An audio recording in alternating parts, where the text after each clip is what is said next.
Topic है classification of protein. बड़ा छोटा सा टॉपिक है लेकिन हम इसको देख लें अच्छे से डिटेल में लेके जाएंगे। सबसे पहले बेटा हम बात कर लेते हैं शेप के बारे में। तो बेटा दो तरह की प्रोटीन आप लोगों ने पढ़नी है। एक को नाम देंगे fibrous protein, number 1 is a fibrous and number 2 is a globular protein. एक आप बेटा फाइब्रस के बारे में पढ़ेंगे, दूसरा आप पढ़ेंगे ग्लोब्यूलर के बारे में। यहाँ पे लिख देता हूँ fibrous protein and globular protein. Fibrous protein की बात करें तो सबसे पहले बेटा यहाँ पे लिखेंगे इसकी शेप के बारे में। बेटा इसकी शेप को अगर हम डिस्कस करें तो ये होती है शॉर्ट एंड नैरो।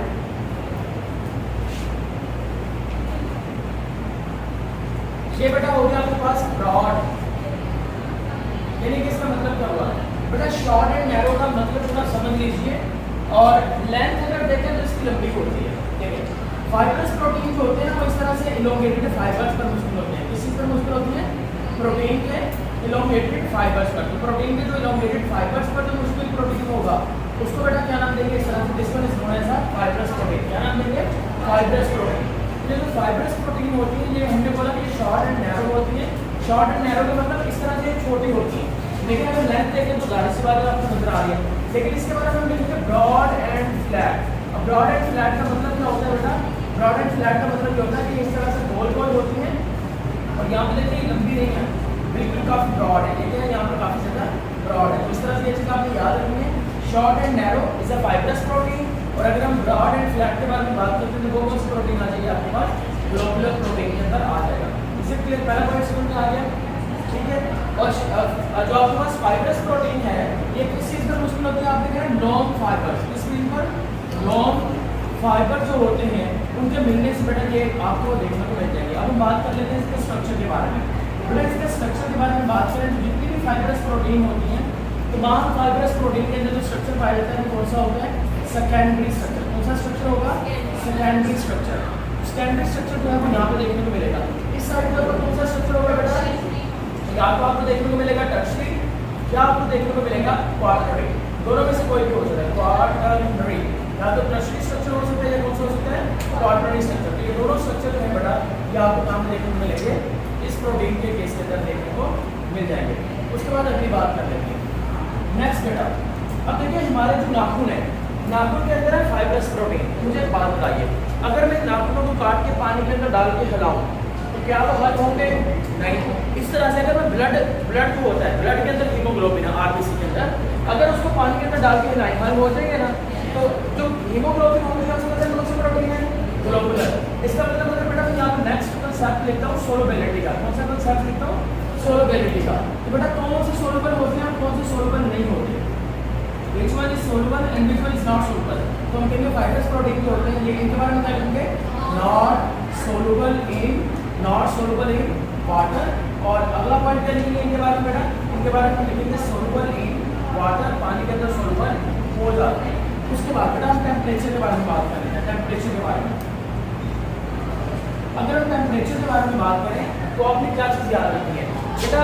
अगर नाखूनों को और आप हीट देते हैं तो नाखूनों की शेप बरकरार रहती है ना। तो डीनेचर वगैरह होने के चांसेस बड़े कम होते हैं। बेशक उसके अंदर प्रोटीन है, उसका स्ट्रक्चर मेंटेन रहता है, लेकिन अगर हीमोग्लोबिन वगैरह जो ब्लड है उसको अगर आप गर्म करेंगे तो उसका स्ट्रक्चर जो होगा वो क्या हो जाएगा? डिस्ट्रॉय। तो हम कहेंगे कि ये जो होते हैं बेटा ये सेंसिटिव होते हैं, sensitive to temperature, not sensitive बेटा। जो फाइब्रस है not sensitive to change in temperature में जो चेंज है उसके लिए सेंसिटिव नहीं होते। और ये जो होते हैं बेटा ये सेंसिटिव होते हैं, sensitive to change in temperature. जैसे टेम्परेचर में चेंज आएगा बेटा इनके जो डीनेचर होने के चांसेस होंगे वो क्या हो जाएंगे? इंक्रीज, वो इनके बढ़ जाएंगे। नेक्स्ट पॉइंट देखते हैं। नेक्स्ट पॉइंट बेटा आयंस कंसंट्रेशन। अब बेटा आयंस की कंसंट्रेशन जो है वो चेंज होती है। आयंस कंसंट्रेशन या पीएच का चेंज होना, तो पीएच के चेंज होने से इसको असर नहीं होगा। ठीक है, तो अगर पीएच चेंज भी हो जाती है इसको असर नहीं होगा लेकिन इनको असर जरूर होगा। तो हम यहाँ पे लिख देते हैं सेंसिटिव होते हैं बेटा ये sensitive to change in pH, change in pH. और इसके बारे में लिखें तो यहाँ पे क्या लिखूंगा?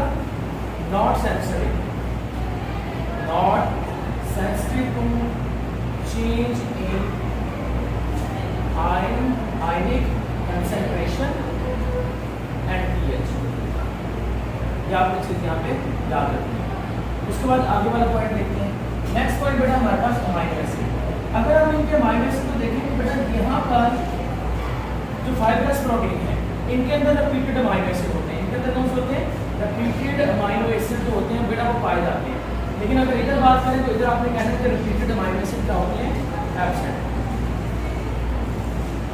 रिपीटेड अमीनो एसिड जो होंगे वो यहाँ पर एब्सेंट पाए जाएंगे। बेटा ये जो प्रोटीन है ये इनकी आप कह रहे हैं कौन सा प्रोटीन होता है? फाइब्रस प्रोटीन जो होते हैं ये स्ट्रक्चरल प्रोटीन होते हैं। स्ट्रक्चरल प्रोटीन क्योंकि ये प्रोटीन के स्ट्रक्चर को बना रही होती है। और ये जो प्रोटीन है बेटा ये कौन सी होती है? Functional protein. ये फंक्शन को बना रही होती है, फंक्शन परफॉर्म करने के वाले प्रोटीन। बेटा आपने इनको याद करना है, ठीक है? इसके पीछे कोई कंसेप्ट तो रखिएगा इतना खास ऐसे याद रखना आपको, उससे याद रख लो कौन सा किधर हल होता है, कौन सा हीट सेंसिटिव है, समझ आ रही है? ऐसे इसको याद रख सकते हैं।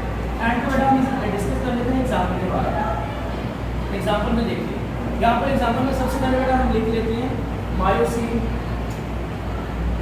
उसके बाद एक्टिन,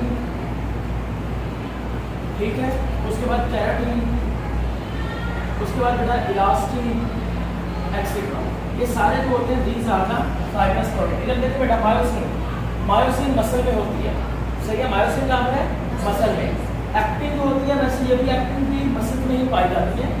जो केराटिन होती है आपके नाखूनों के अंदर, नेल्स के अंदर, हेयर्स में पाई जाती है। और इलास्टिन जो होती है ये आपको पाई जाती है एपिग्लॉटिस में। आपने एपिग्लॉटिस पढ़ा था ना आपके जो यहाँ पर मौजूद होता है, तो यहाँ वहाँ पर आपको इलास्टिन देखने को मिलता है।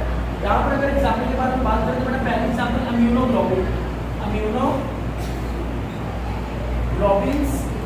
उसके बाद हीमोग्लोबिन, उसके बाद जो एंजाइम्स होते हैं, उसके बाद जो हार्मोन्स होते हैं, ये सारे के सारे बेटा इस कैटेगरी में आते हैं। देखिए इम्यूनोग्लोबिन आपकी बॉडी को डिफेंड करते हैं, हीमोग्लोबिन आरबीसी के अंदर पाए जाते हैं, ऑक्सीजन ट्रांसपोर्ट करते हैं, उसके बाद एंजाइम्स केमिकल रिएक्शन को स्पीड अप करते हैं, हार्मोन्स मेटाबॉलिज्म को कंट्रोल करते हैं, होम्योस्टेसिस को मेंटेन करते हैं। तो ये सारी जो है बेटा ये ग्लोबुलर प्रोटीन के अंदर इंक्लूड की जाए।